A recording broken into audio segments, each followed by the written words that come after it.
Good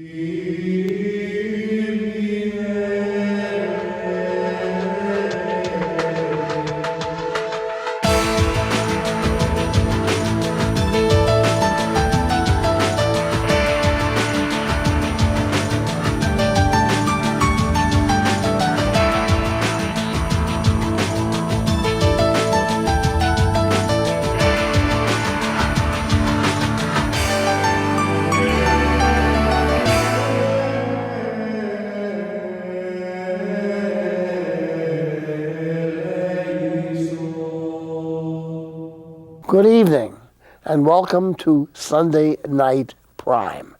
I'm delighted you're here. I have a very elegant visit tonight, one of my former students. And I want you to, if you want to know, call me or contact me through Sunday Night Prime at EWTN.com. Our visitor tonight is Bishop Gerald Walsh. Thank you very much. Nice Bishop to be Walsh with you. is now Auxiliary Bishop of New York. He's also rector of St. Joseph's Seminary in Yonkers, which is where we're broadcasting from. And he was one of my students. That's right. And he used to put spitballs at me. A couple of years ago. A couple of years ago. In fact, it was the first year I taught. 1966 and 7. Yeah. Sure. It was a very good class. We learned a lot about psychology and how to deal with ourselves, as well as other difficult people. Well, I'm still teaching, and I'm enjoying it immensely. I consider it one of my great blessings of life that I was able to teach at the seminary here in New York. Well, the students are very happy to have you. They are into psychology, and we want them to have it from the proper background. And you provide that very, very well, so we're very grateful for you. It's interesting.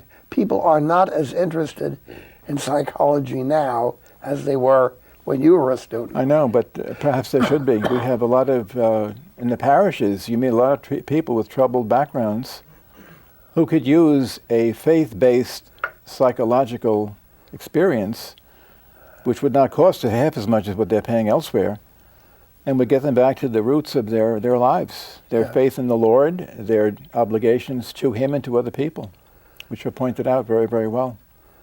Well, Bishop Walsh, I'm sure our audience is interested to know about yourself. How did you end up being an auxiliary bishop of New York? I think the Pope made a mistake, but I was ordained, well, first of all, I went to Good Shepherd Parish in North Manhattan, where I met the Paulist Fathers, the Brothers of the Christian Schools, and the Sisters of Mercy, and our school had close to 2,000 students. Isn't that amazing? It was very, very good, and many, many vocations came from that. Leaving there, I went to Powell Memorial Academy, where I also met the other Christian brothers, the Irish Christian brothers, and I did 2 years at Iona College before coming to the seminary. So I had a lot of very fine teachers, men and women, and lay people. All three of those schools had significant lay faculty members who did a very, very good job. And at that time, as you know, they were not that well paid. They were there mainly as a vocation rather than as a job. So after I was ordained, I went to Puerto Rico for 2 summers at Catholic University to study Spanish, and I wound up serving in Holy Trinity Parish on the west side of Manhattan in 82nd Street. I was there 13 years as the assistant priest, and I stayed 9 more while I worked at Catholic Charities in the Department of Family and Children's Services. And during that time, I had to go to Fordham University to get a degree in religious education and also social services to provide for the job I had. From there, I went to Incarnation Parish in North Manhattan, a heavily Dominican parish, roughly 3,500 people on Sunday for Mass. How many? 3,500. A huge school, 700 students, 2,000 in Catholic CCD, what we now call religious education, and several youth groups. And there's also in that area a significant number of elderly people, many of whom live alone. And that's why you have in that area, north of Manhattan, 7 active senior centers. They bring people out of their homes, they come to a center, they have companionship, they have one solid meal while they're there, and at times they have pro bono medical and dental services. It keeps them out of nursing homes. There are, however, 2 nursing homes in that neighborhood taking care of over 1,000 people. Isn't that amazing? It's a heavily populated area, both young and old, and it's a tribute to both of them, both groups, all the groups. They all get along very well. They're mostly Puerto Rican? Dominican at this point. Dominican, The Puerto Ricans have came, and then as they went up the economic ladder, moved out of the city into their own homes. The Cubans before them did that. The Irish did that before them. So it was always a neighborhood for immigrant people, but all of them connected to the church. The major feasts up there are Feast of Mary. For the Dominicans, it's Altagracia. For the Puerto Ricans, it's Providencia. And the Cubans, it's Our Lady of Cobre. But they all come. Now the Mexicans come with Guadalupe. But it's interesting, no matter who is the feast of the day, all the groups come. So there's a great unity there, which is helpful to us. Well, now you've been rector of the seminary here in the suburbs in Yonkers, but you won't be there forever. No. I suspect you'd like to go back to where you were. If that's possible, I'll do whatever I'm asked to do, but I feel very comfortable in the parish. That's where, of course, the church is. Anything that we have, any of our offices in the Catholic Center, even the seminary, we exist to prepare people to work and live in parishes where they meet the people of God.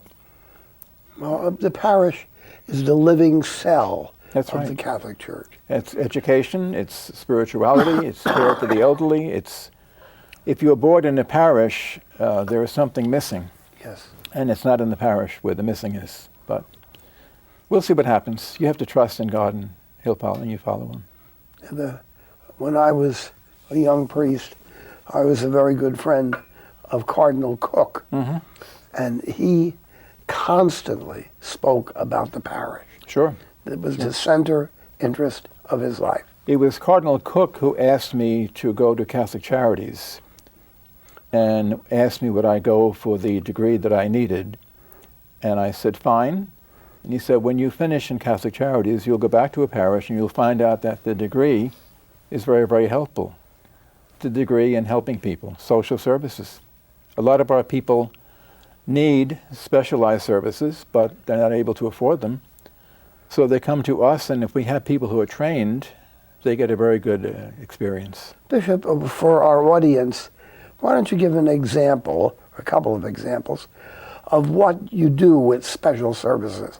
What would Special they services, when I was there, we had a program for aging people. Many, many aging people, as I said earlier, live alone, and they don't eat well. They think that they will save money by eating what we now call junk food. We had a group of people, 6 in total, who visited these homes, tried to draw up diet plans for them, tried to make sure they had a doctor or a dentist, and when they had to go to the hospital, one of our workers accompanied them to the hospital because, for the most part, these people were alone. And that's not true only of the people in the Catholic Charities office. It's true in the parishes I was in. One parish I was in, St. Elizabeth's, North Manhattan, a sister of Divine Compassion who had been very high up in the field of education switched into pastoral ministry when she felt it was time for her to do that. And she organized a group of volunteers, 20 in all. They go to the nursing homes every Thursday as extraordinary ministers of the Eucharist.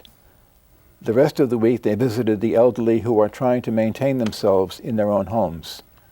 And what they found there is much of what we found earlier. People living in substandard conditions, people afraid to call the landlord, people who would sacrifice good meals for junk food in order to pay their bills. So it's a very rewarding experience when you can say at the end of the day, you've made a difference in the life of a young person or an elderly person. Very, very important. And that's where the vocation to the Catholic faith, whether it's the priesthood, the religious life, or the lay people, that vocation exists to bring God to other people. And even when it's walking 6 and 7 stories in tenement buildings to people living alone, that's God's work. That's a vocation. And that's why they're doing it. They're not being paid. Now, this junk food, our audience is hearing junk food. I guess we start with potato chips. And pretzels, and all the rest of it. And we better not go too far. We might be sued by the people who make these things. Also, things like candy. Yes, like what I am addicted to, but that's okay. It's junk food. And these older people, if no one looks after them, they're not well cared for at all. Not well cared for at all, and they die earlier than they should. And we have to increase our efforts. We talk about this new evangelization that the Holy Father is so gratefully pushing for us. Part of that evangelization is to take care of your neighbor. Part of that evangelization is to look around you and see who needs help, and how can I be the helping giver. What can I do to make the life of the people I live with better than it is now? And we can start there. Bishop, let me ask you a question. You have a single person on in years. It may be a woman who's a widow, and her children are around, but they're not helping her. And she may be able to take care of herself rather well. Sure. But the widower, the man who has never taken care of the house, never provided the meals, he may be in a very bad position. We had several of those, and you're right. They were in the workforce outside the home, and they depended on their wife to do the other things. But some of these centers I talked about give cooking classes. All of them give hot lunches. All of them give opportunities for socialization. They have trips to a Broadway show. Sometimes they have trips to a baseball game or even to the racetrack, just to get people out of their home, socializing with others, and finding out what needs they have and how they can meet those needs, even themselves. Basic cooking classes were fine. It taught the men how to cook, for example, bacon and eggs or a hamburger, something like that. And they were grateful for that, and their lives are much better. And of course, the socialization is even better than that. When they go home, or for the weekend, they hook up with each other and they have activities together. What you can see then is something very good that is not spectacular. It's not a national program. No. It's Basics. right there on the 4th floor. You get out of the elevator and the projects. Yeah. Basics to basics, doing what comes naturally. 99% of the things that were done were called basics. Could we say this quite seriously, that this is an important part of a parish? Very important. And you were pastor of a parish? I was pastor of 2 parishes, and I realized that the elderly, for many, many years, were the main support of those parishes. Now, they are living on fixed incomes. Their rents don't decrease. They're not able to give that much now financially. However, now it's payback time. It's our obligation and our opportunity to thank these people for their many, many years of generous service, and I don't mean just financial service. Generous service in promoting vocations, generous service in taking care of the church building, generous service in supporting the schools and the children who are in them. Now, when they are in their, what you would call declining years, when they need assistance themselves, it's not really an obligation, it's an opportunity for us to thank them for that. And we encourage them to do that. Often we would bring some of our grade school children to the nursing home around the holiday seasons, Christmas and Easter, And they would go floor to floor and sing a couple of carols, and people were delighted to see them. It made their day. When you're living in a nursing home and the youngest person there is 75, and you see 5th, 6th grade children coming to visit you, it's very, very nice. And it's good for them to see that too. It's a beautiful, beautiful Christian work. Yeah, you inspire young people now. Don't think just of yourself as you get older. Begin to think of the needs of the people around you and how you can meet them. We're going to have our break right now. By the way, you know, bishops, they always have something to say.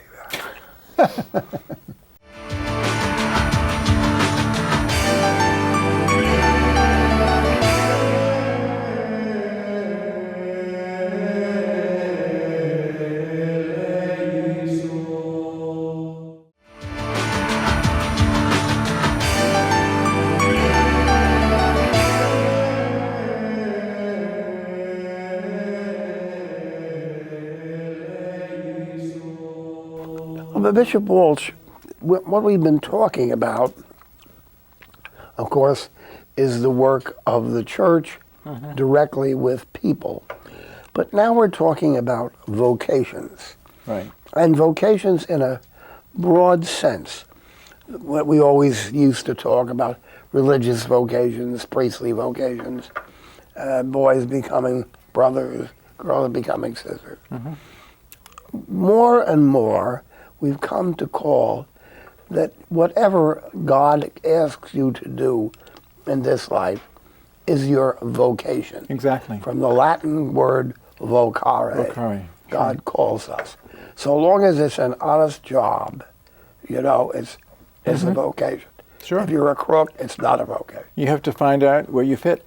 Yeah. And luckily, our numbers as far as the priest vocations are a little better than before. But I would have to say this. All of us share in the vocation to serve the Lord.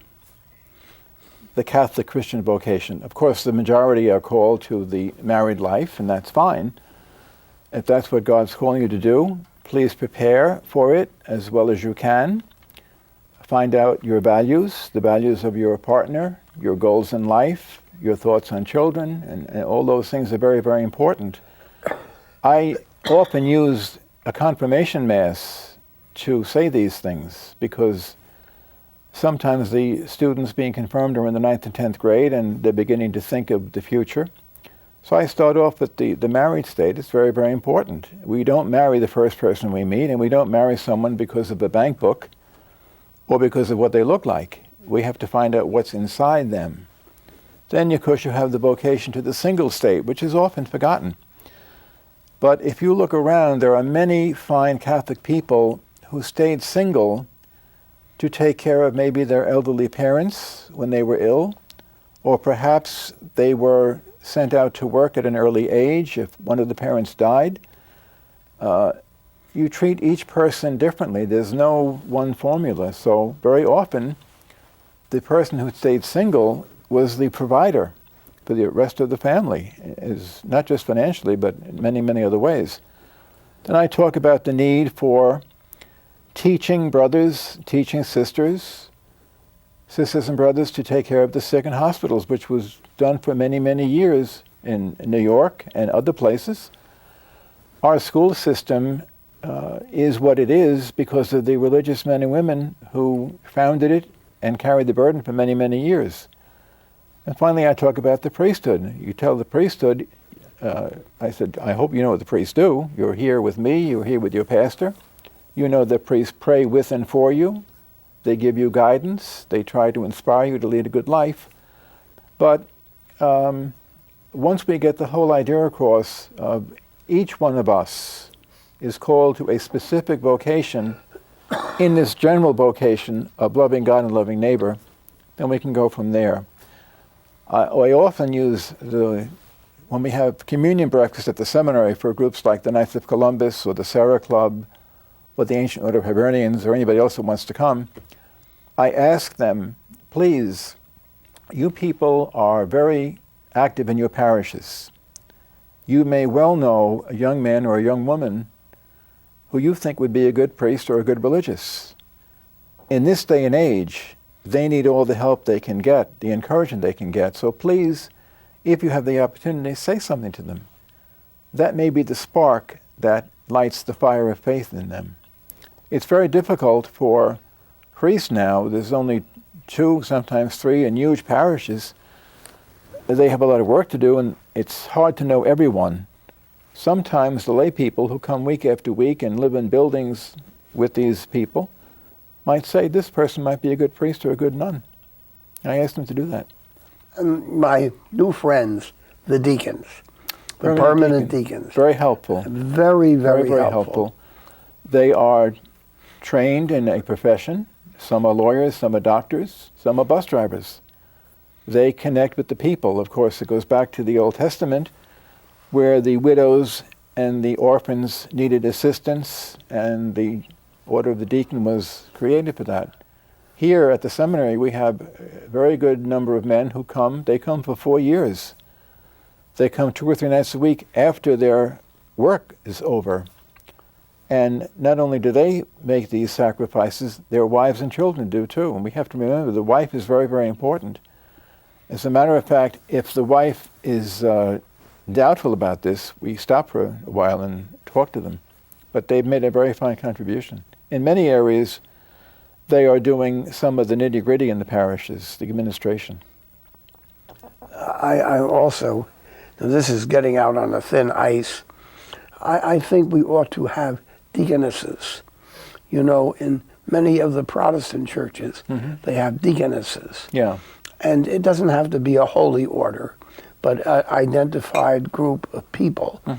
And I've met any number of very dedicated Catholic women helping a parish, and they would be appropriately to call them the deaconesses. They do that work without the title. Yeah. They're there, they're present, they support the pastor, they support the priests, they support the deacons.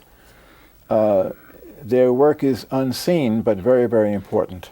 So in the old days, you had societies in the parishes called the Holy Name Society, the Altar and Roses Society. Those people made a great contribution. And now it's just being done without the titles, I guess.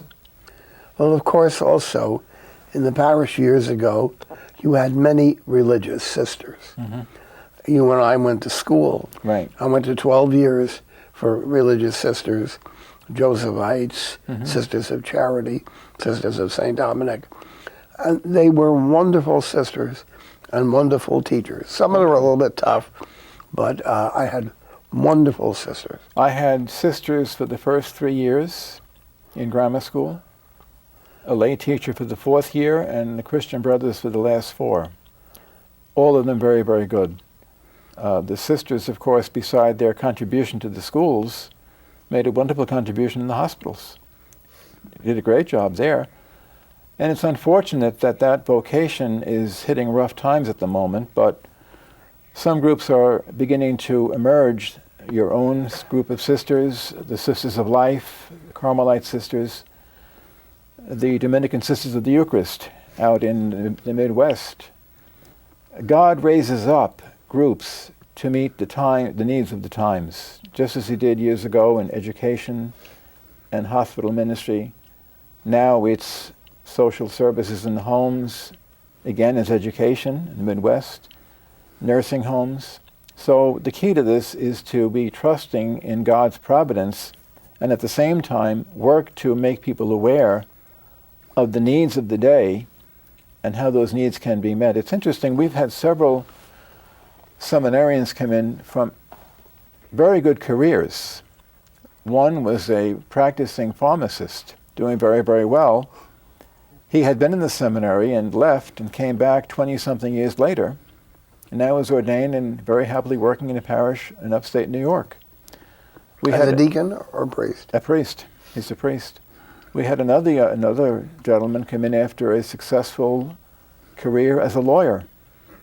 And they both found happiness in what they were doing, but something was missing.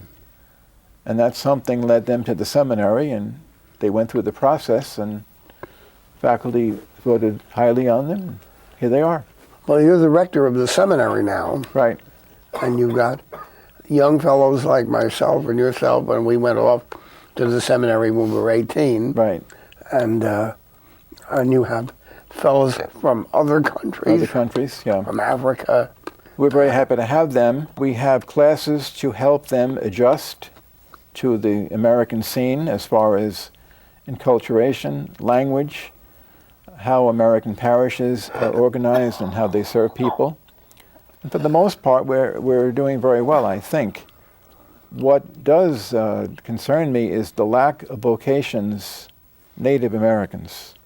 And we're going to try, make an effort to increase that number, hopefully with the help of the deacons and the lay people and the priests in the parishes.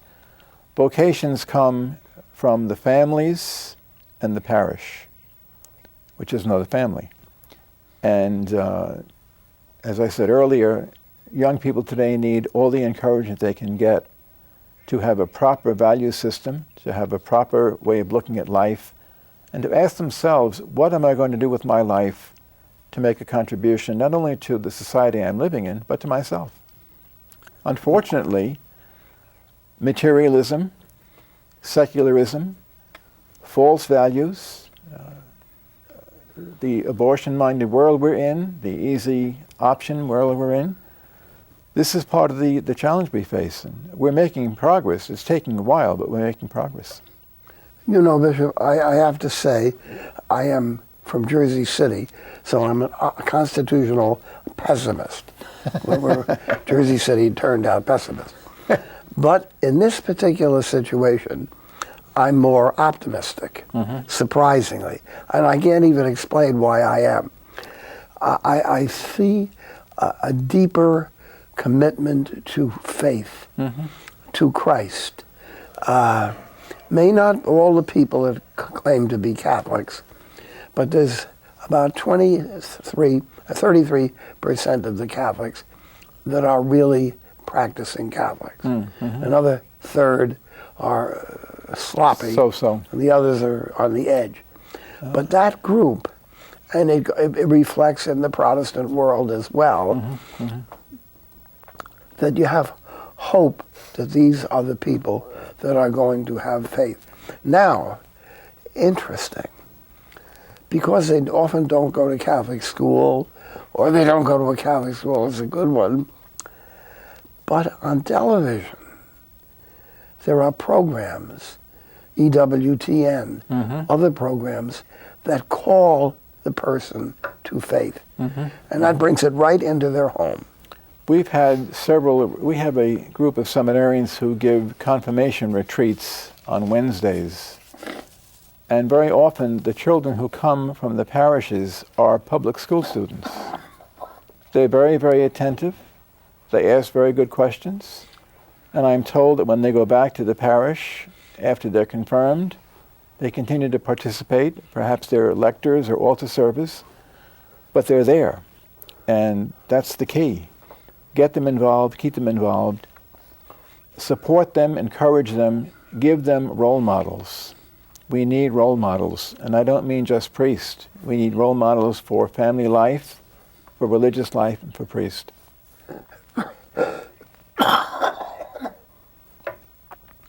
I'm a boy who went to school to the sisters, 12 years, to excellent sisters. And unfortunately, the three communities that taught me are just falling apart. Yeah. They're on and aged. They have nobody new people.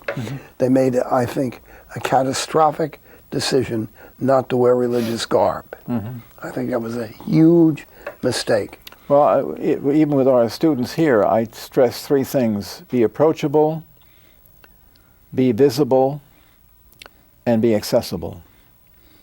If you're going to be a success as a parish priest, you have to be seen. Therefore, on Sunday, please be in front of the church after all the masses. Just say hello to the people. You get a lot more done that way than you will by giving an eloquent address in the pulpit.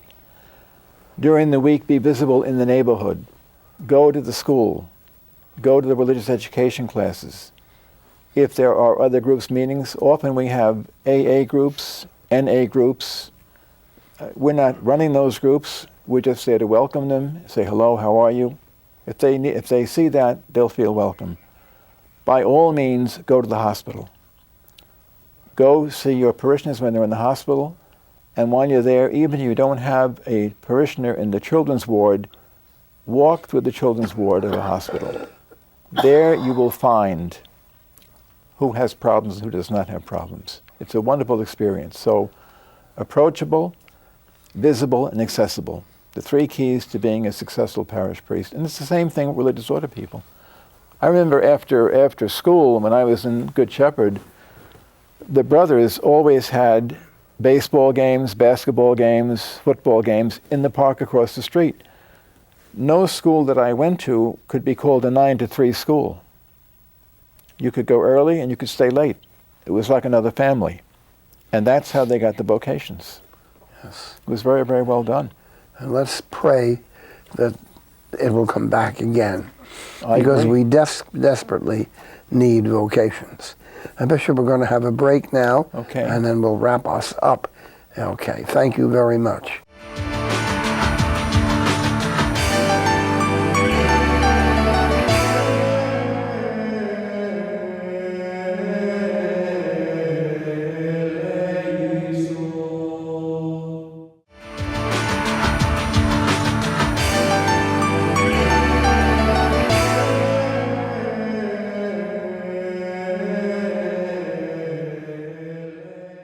Well, Bishop, thank you very much.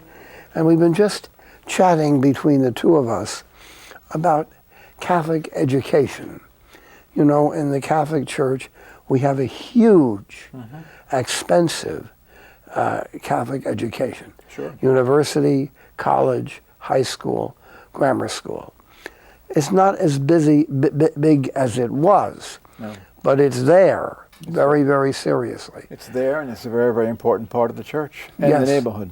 If you can get young people off to a correct start, not just in reading and writing and arithmetic, as they used to say, but in the essentials of the faith, we are living at a time when all sorts of theories are being propagated, some of them by people who would call themselves Catholic, but give no evidence of that in the way they live their lives. So it's important that by the end of high school especially, young men and young women know what the church teaches, why it teaches it, and know what the church doesn't teach. I read an article recently by Bishop John Darcy, Oh, yeah, the retired bishop of Fort Wayne. The article was entitled, "What Type of Bishop Do We Need Today?" And among the things he says is we need a bishop who will be sure that the faith is being taught correctly in his diocese and in his schools of his diocese. And he's right on target. Yes. He's right on target. It's not a matter of censorship or anything else. It's a matter of being honest with the people. This is what the church teaches, and this is why it teaches what it teaches. You remember as well as I do, back in 1984, when one of the candidates for vice president said that there is not one teaching of the Catholic Church on the abortion issue. And the then Archbishop of New York very clearly explained the teaching of the Catholic Church on abortion. That's what I'm talking about. It's not just abortion, it's all these other things. Contraception, marriage, all of these sacred things from our faith viewpoint that are now being belittled, sometimes by people who were baptized as Catholics, but as far as practice of faith goes, don't seem to be doing too much about it. So, yes, our schools are smaller, but maybe that's a blessing. They have to be better as far as what they teach and how they teach it. One of the things that I watch are the evangelical Protestants. Protestants are in many different places, but maybe a third to a fourth of American Protestants are evangelical. Right. They take the Bible very seriously. And I read their magazine and things like that. And I read, when I read it, how they occasionally admire the Catholics for their teaching. But I was going to write them a letter. Not all the Catholics are doing so well.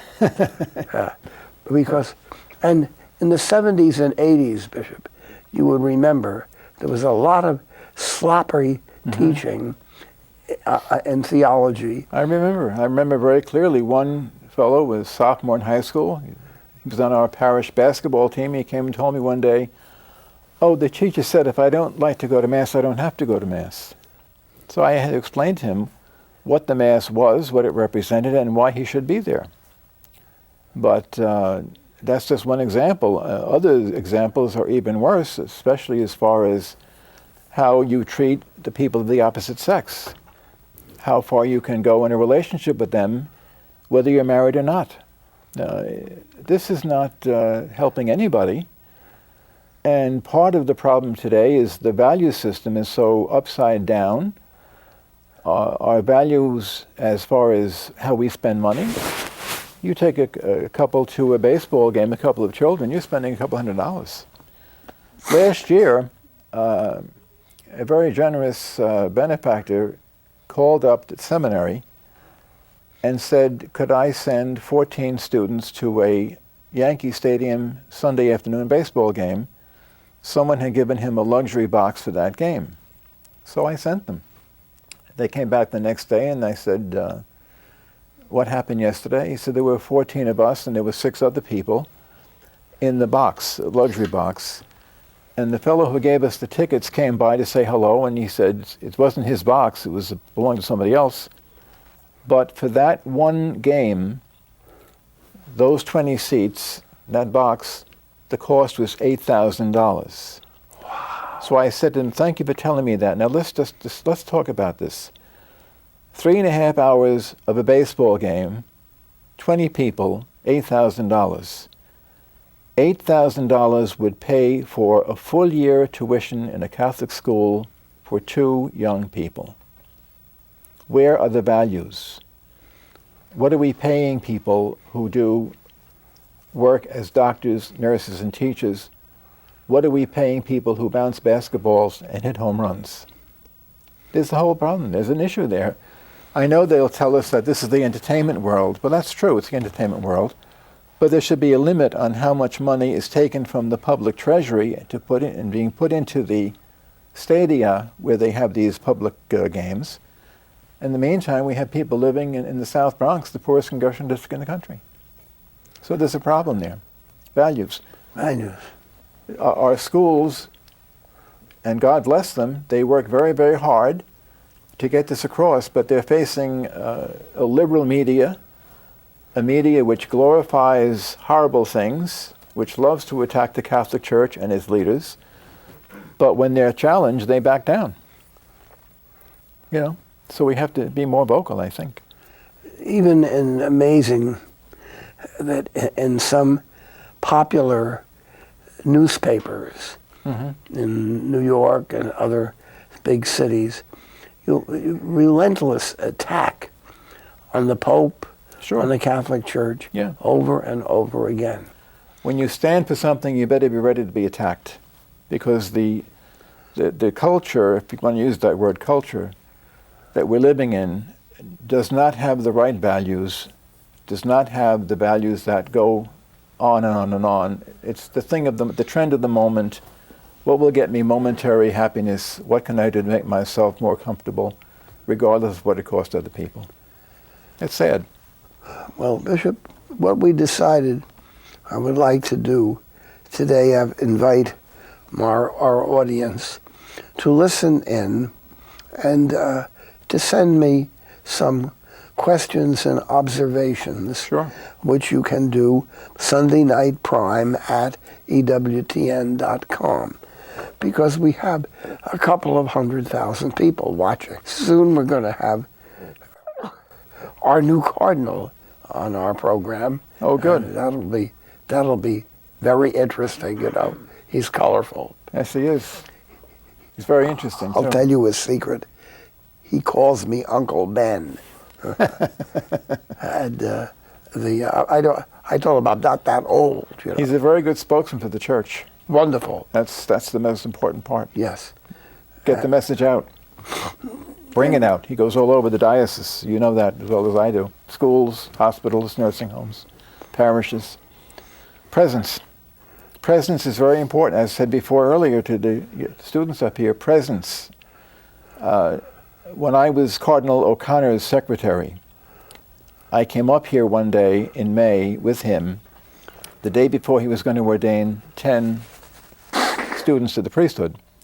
And his practice was the day before ordination, he would meet them, just ask them where they were born, where they went to school, and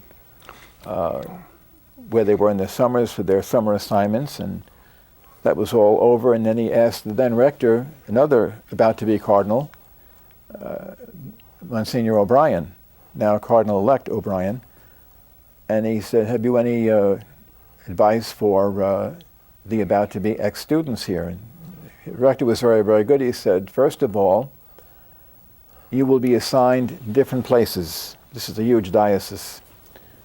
You will probably be with people 20 to 30 years older than you are. Make an effort to keep in touch with each other. Make an effort to get together once or twice a month for lunch or for dinner. If there are young priests where you are assigned in your area, meet up with them, work with them. The priesthood is a challenge. A challenge is best met by 2 or 3 rather than by 1. So that was wonderful too. And then the next thing I hear is, would one of the retired pastors of the diocese have something to say? That was me, a retired pastor. So I said to them, I just have 3 things to say to you. The first thing is, the most important thing you do every day is the Mass. Everything else the priest does can be done by somebody else. So offer the Mass with reverence and with devotion. Don't rush it. If you're giving a homily, please prepare it. Don't wing a homily in the morning, because these people are going to work. If you prepare a homily, it's 2 minutes. If you're winging, it's 10. And the next day they won't be there because they'll be fired. That's the first thing. The second thing is, with all due respect to the rector, who speaks of the theology of presence in the theology classes here, I would speak to you about the theology of hanging out. Hang out in front of the church, in front of the school, in the hospital, walk the streets of the parish. Get to know where you are and let them get to know you. And the third, I would reinforce what the rector said earlier about keeping in touch with each other. It's very, very important. Presence is very, very important. Devotional activity in the church is very, very important. We're in the church for the holiest thing that we do. The Mass is the center of the life of the priest each day. We have it here every morning at noon, and sometimes at 7:30 in the morning, depending on the schedule of the day. But it's the most important thing the priest does, and the homily is part of that. Well, we're facing great challenges in the next decades. Sure. Sad to say, the large orders of religious sisters have come apart. Fortunately, new communities are coming, like the Sisters of Life, our sisters. Some orders, like the Carmelites out in California, they held on. God bless them. Yeah. But it's sad, because I knew so many very, very fine sisters in communities that are now just Serving died people away. of all ages, youth, elderly, and in the middle. Yeah. Another challenge we face is to get our teaching on marriage across. We're told at meetings that maybe 50% of people now go through marriage ceremonies, others just live together, and there's no idea of commitment or permanency. We're also told when elderly people die, sometimes their children who don't go to church would like to bury them without a Mass. Yes. That's totally Unthinkable. unjust. These people went to church every Sunday of their life, and quite often weekdays. It's an act of justice to bury them the way they wanted to be buried. And what a lot of people do now, they make pre-arrangements with the funeral home, which state, this is what I want, and this is how I'm going to pay for it. But to get to this point is sad, because it's a reflection, I think, of the activity of certain governments to push faith only into the church building. The Jews are welcome to practice their faith on Friday night and Saturday. The Christians are welcome on Sunday, but please, during the work week, don't let your faith impress what you do. That's the sign of a community about to collapse, if that keeps on. Well, I think we all need to stick together. Yeah. The religious people, the Catholics, the Protestants, the Jews, the small number of Muslims that are, American Muslims that are living here. They're not involved in any kind of extremism. Right. And, you quietly see a little mosque. And if you stop and talk to the imam, you have a very nice chat with When the I was a young priest, the pastor I was with had every month a meeting with the local Episcopal clergy, the local rabbi, and other priests. We met about 10 people, purely social.